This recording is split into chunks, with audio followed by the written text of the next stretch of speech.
All right, good morning, Cypress Village residents, and welcome to Virtual Coffee Chat. Today is September 3rd, and I hope everybody is having a good start to this holiday weekend. As you know, on Monday we have Labor Day.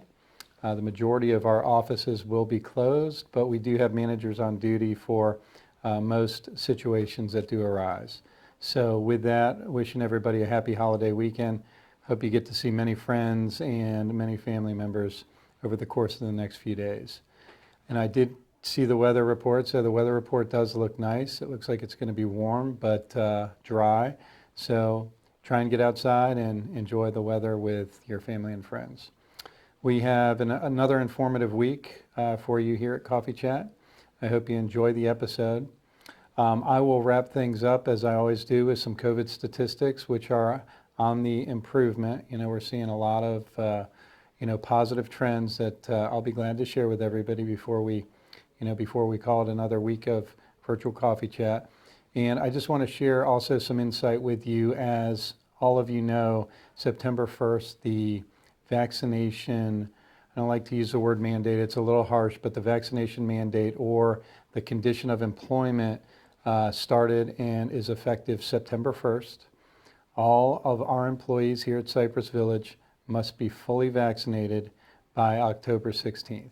Fully vaccinated means they have to have both shots if they choose to go with a Pfizer or Moderna, or one shot for Johnson & Johnson.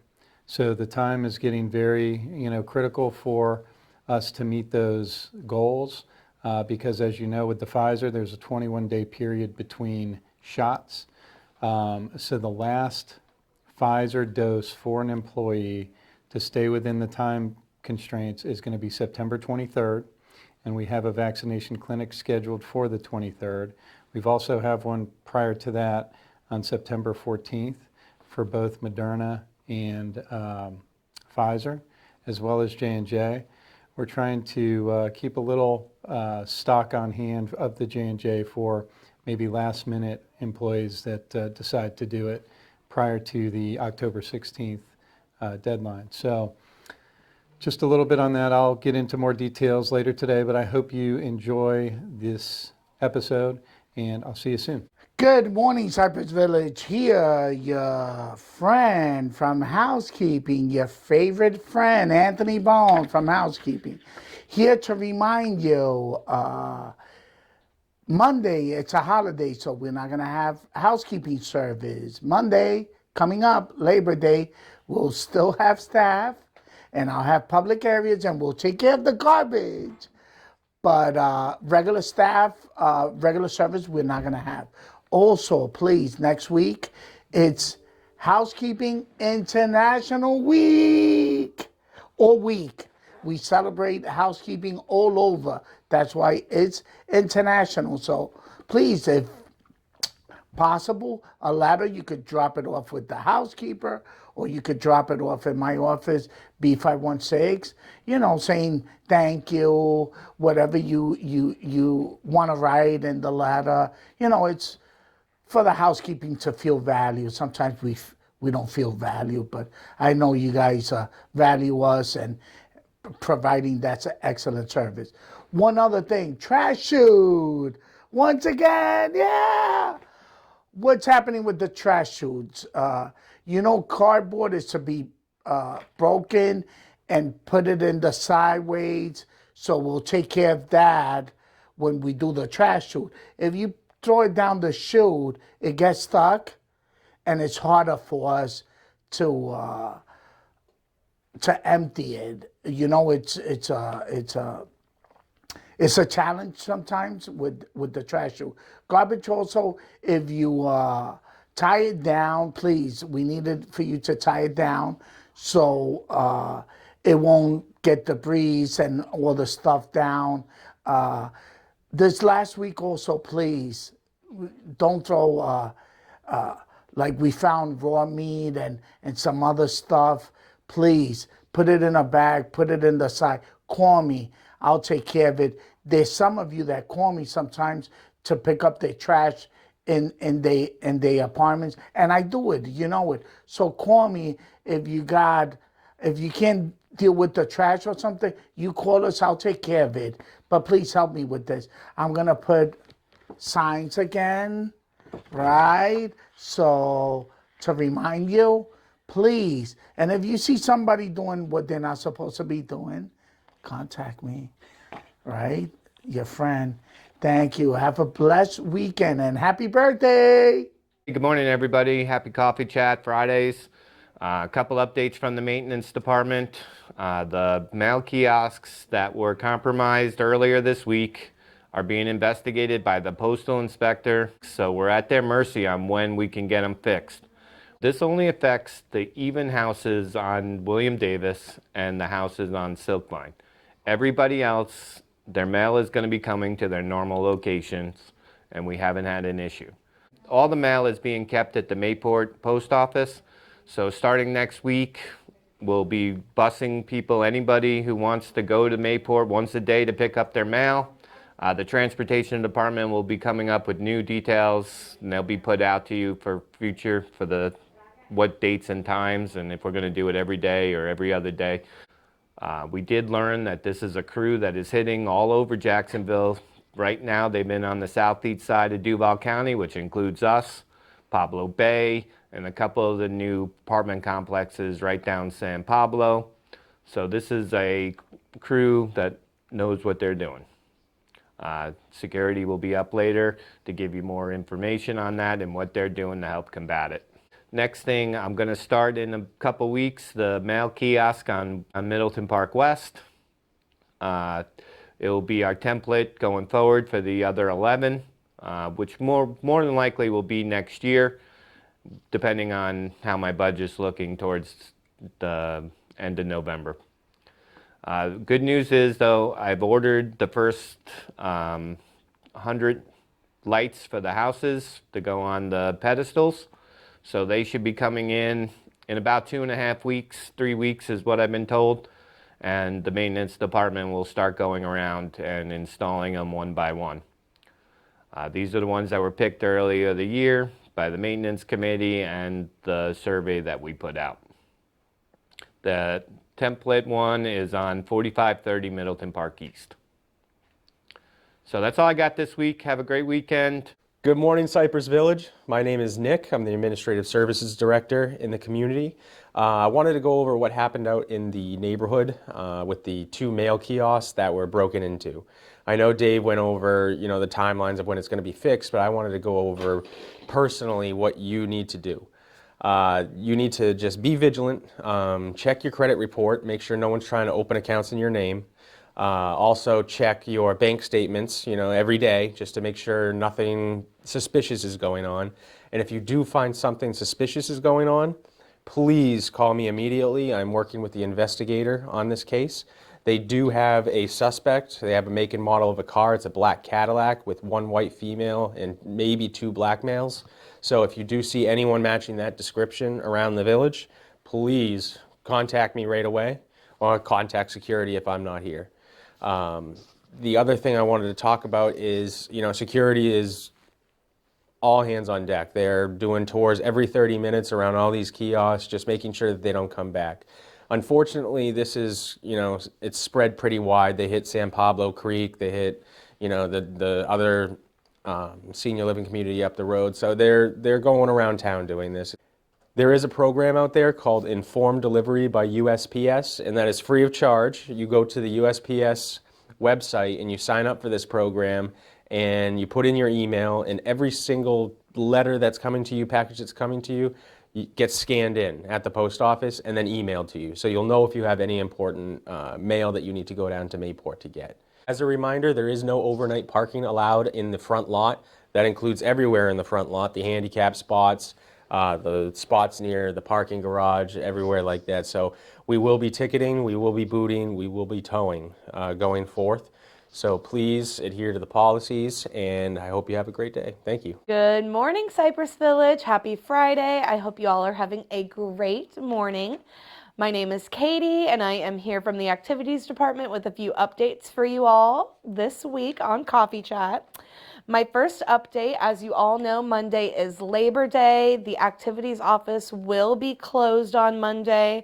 We will not have any staff-led programs. However, fitness classes will resume, line dancing included, as well as any resident-led programs in groups and clubs will be meeting as well. So go ahead and plan to attend, but our office will be closed. We will return on Tuesday. Tiffany will be in the office at 7:30 on Tuesday.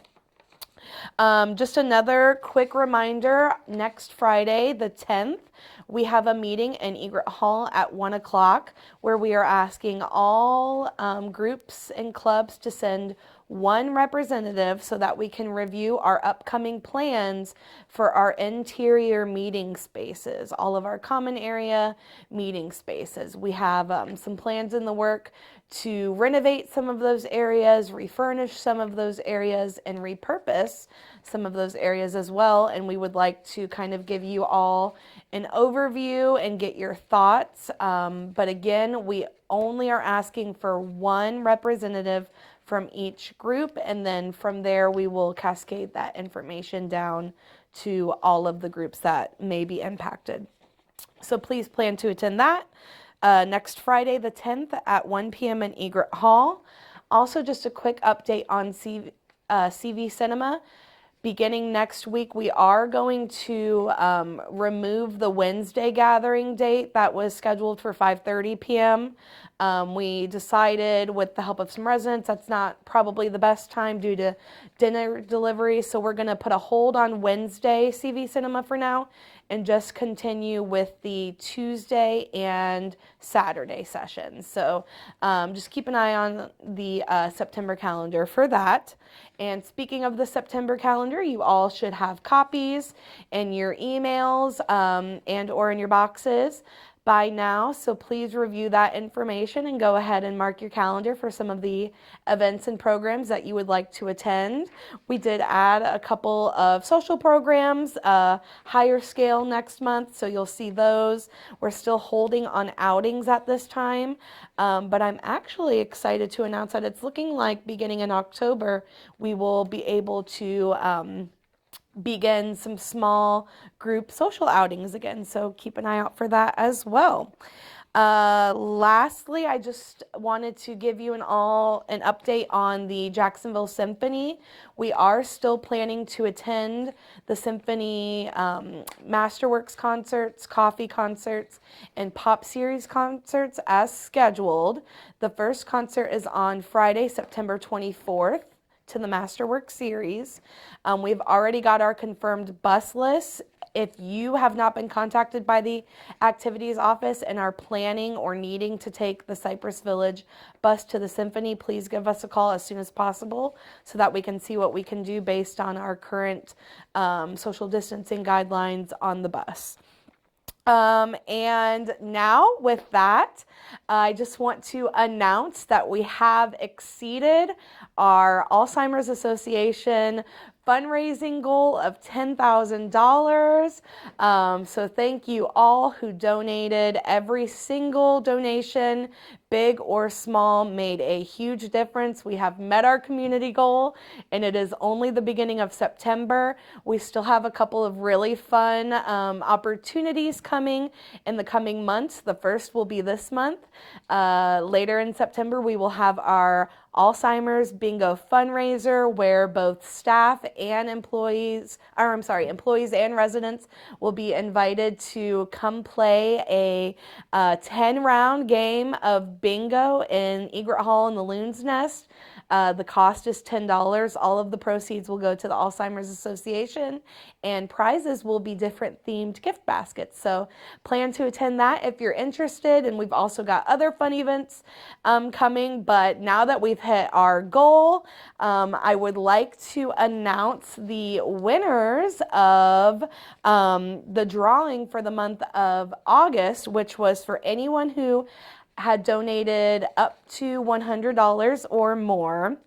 All right, and I am happy to announce that the winner of the $300 monthly service fee credit is Rosemary Prevey. Congratulations, Rosemary. Thank you for your donation. And you will see that monthly service fee credit on your next statement. And we also decided to throw in a few different prizes as well for some of our other donors. The next one is a pizza party for 12. And the winner of that is Nancy Rochester. Congratulations, Nancy. Next, we've got a cocktail party for 12, and our winner is Dorothy Diamato. Congratulations, Dorothy. Thank you for your donation. And our last prize drawing is for a surf and turf dinner for 2 with a bottle of wine. And our winner for that prize is Bill and U Worth. Congratulations to all of our winners. Thank you to all of our resident donors, friends and family that have donated. You guys have made a huge difference. We're not done yet. We've still got until November when our walk will take place here at Cypress Village. So keep an eye out for our updates, and thank you all for your support of this great cause. Have a wonderful weekend, everyone. Oh, baby. Careful.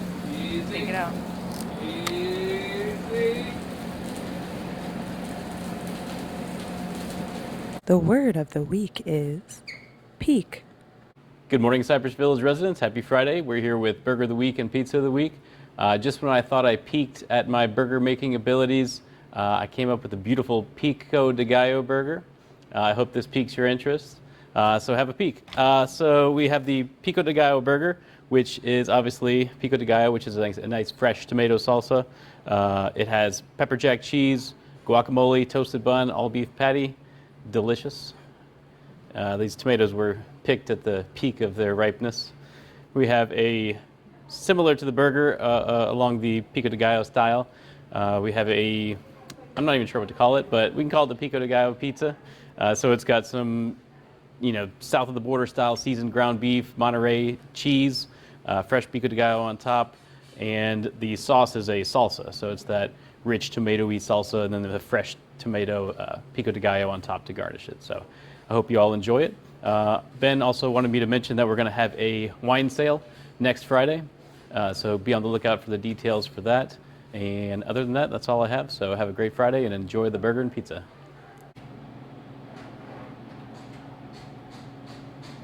Welcome back. I just have a few more announcements. First, I'd like to remind all the residents when turning in your menus, please do so by Saturday at the latest. The new menus start on Sunday, so we like to have those menus Saturday so we can get them all organized, ready to go, and by 4 o'clock on Saturday if you can. The mailboxes, or the boxes, we have one in the boathouse, one by the podium in the dining room, and also you can deliver them to the dining office. Just try to hand them to a physical person if you're not putting them in the box. Also, I'd like to thank all the residents who have been volunteering for putting the menus together. It's been a great help to everybody. I really appreciate the time you're putting in and doing this to make our lives easier. So thank you, thank you, thank you. And also the last reminder is if you're picking up your orders, you can feel free to help yourself to an ice cream from the Middleton's ice cream freezer. We're going to do our best to get it stocked. I wasn't sure how popular it was going to be, but word got out quick that if you can pick up your meal, you can grab one. So it empties out quick. So if you come to pick up your meal, again, as another addition to help us out, feel free to grab an ice cream and enjoy on your way back. So that's all the announcements I have for today. So thank you and enjoy your Friday. And I'm back. Hope everybody's enjoying today's episode. On the COVID front, I've got positive news, thankfully. This last week in the county of Duval and the city of Jacksonville, we had a very nice percentage drop week over week in confirmed cases. We were, last week when we reported, we were in the mid-20s, like roughly 25%. As of Monday of this week, we were down to 18%. So that was almost an 8% drop week over week. Hopefully, based on the number of vaccinations that are going in the arms throughout the city and hopefully throughout the state and country, we're going to see that. I'm hoping for a precipitous drop, but to be realistic, we should probably see those vaccination rates below our target of 10% as step one, probably within the next couple weeks, but ideally if we can get below 5%, like we did at that particular point when we reopened everything, I think we hit like 3.5%. That would be ideal. But that's very positive. Let's hope that trend continues, and we will keep everybody posted. At Cypress Village, COVID had a good week. We've only got 2 residents that are still out there that were confirmed positive. Both should have recovered by now. I just don't have the current status on them to report that, but I know that both of them that were positive are doing well and should be fully recovered. So if that presumption is accurate, we should have 0 COVID cases on campus at this time. So that's great news. In addition to that, we had our first test for employees of the week, which was on Tuesday. And I'm proud to report we had 0 cases to report on Tuesday. We just did another test yesterday, which was Thursday, and that happened to be a PCR test. So on Tuesday we did a rapid. Yesterday we did a PCR. We won't have the results back from the PCRs yesterday, probably until Monday. So we'll have to report those out to our residents next week. But all good news, positive news on the COVID front. With that being said, I want to just segue over to the vaccination mandate and how that is looking 2 days into the vaccination effective date, or mandate's effective date.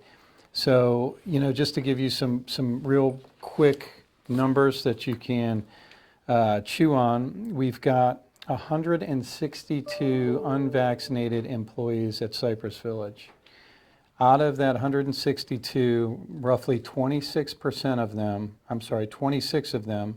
which equates to 16%, are definite not going to get vaccinated. So we are going to lose 26 people that we know of today that have basically said they're just not going to do it. They're going to hopefully work out their 2-week notice or work to the last day that they're able to do so here, which is the 16th.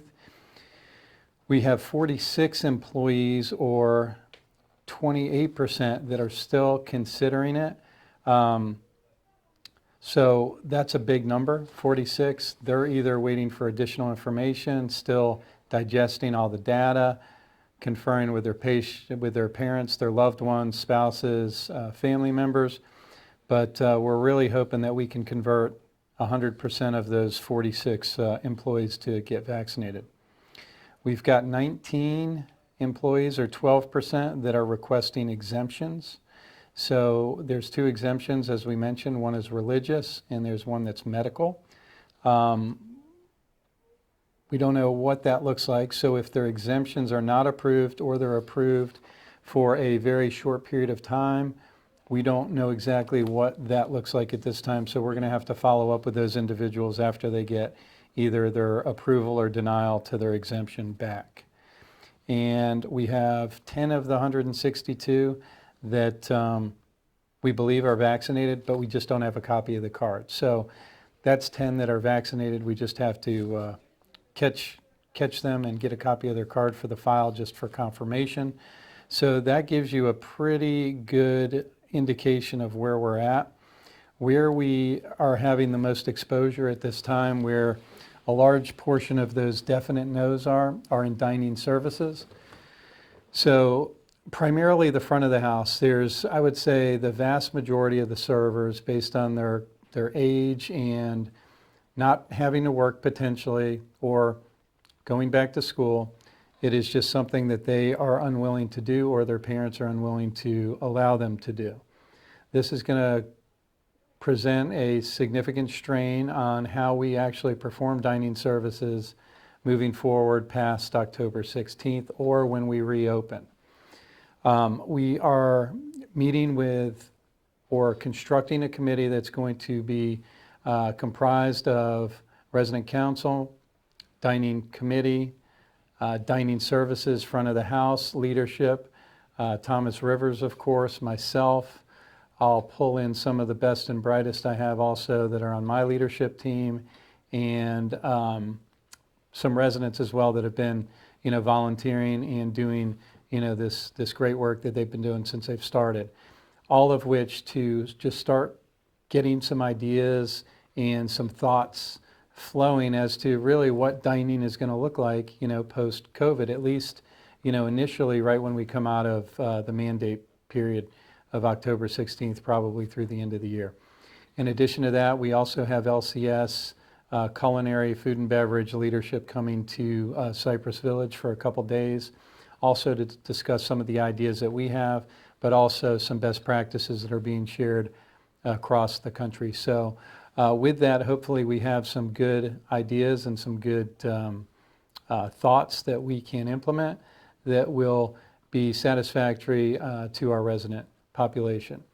But it is going to be a new frontier. I can tell you dining services throughout the end of 2021 is probably going to be something like we never have experienced outside of there will still be some delivery service that is taking place. So more to come on that, but I do want to prepare everybody for that.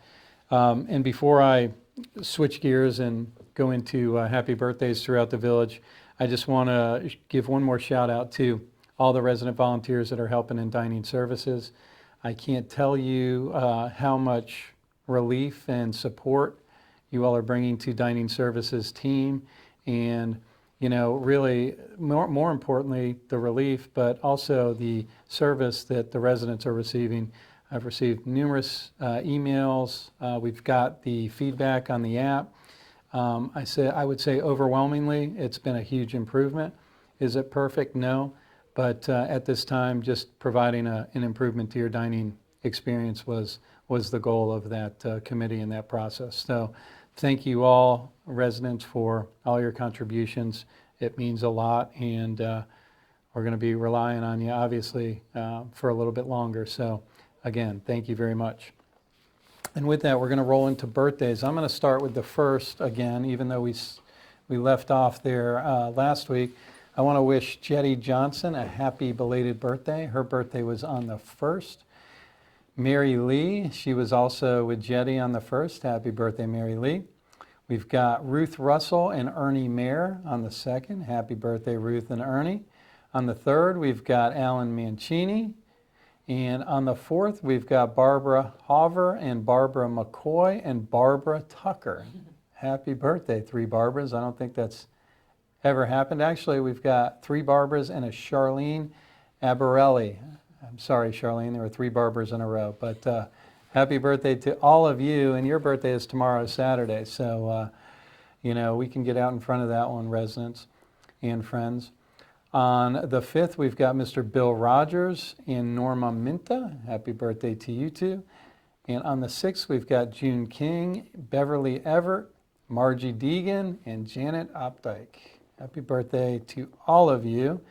And I'll cut it off on the 7th. We've got Miss Helen Murphy and Mr. Harry Hungate. Harry, Helen, happy birthday. We've got Mr. Sid Klein, Joanne Batchelor, who's a brand new resident. I mean, brand new. Happy birthday, Joanne. Gail Rufo, Sandra Rogers, and Mr. Jim Jondro, all on the 8th. Wow. And Michael Smith and Arlene Warner. Wow. It's a lot on the 8th. That's, I think, 6. On the 9th, we've got Mr. Bo Rankin. And on the 10th, we've got 4 more birthdays. We've got George Pickett, Maureen Penninger, Lauren Watson, and Patricia Parsons. Happy birthday to all of you out there in Cypress Village land. And enjoy the rest of your Friday. And look for the birthday fairy, birthday residents. And we're going to sign off. Have a great weekend. Bye-bye. Not sure where Harry is, but happy birthday to you two, and happy birthday to Laurel's trying to tell me something. Keep going till the 10th. Oh, okay, sorry. Let me look beautiful, wait. I'm sweating. I'm not sweating, it's my eyes. Makeup. Just kidding. Well, these are alligators. Yeah. Alligator. Fancy, huh? Yeah. Alrighty, welcome back to me. Welcome back, everyone. Laurel's eating all of the pizza of the week, and I had a slice, and I gotta tell you, it's pretty phenomenal. It's fan-frickin-tastic. Oh my god. And now Ben's gonna have to clean the bar up. I'll get it.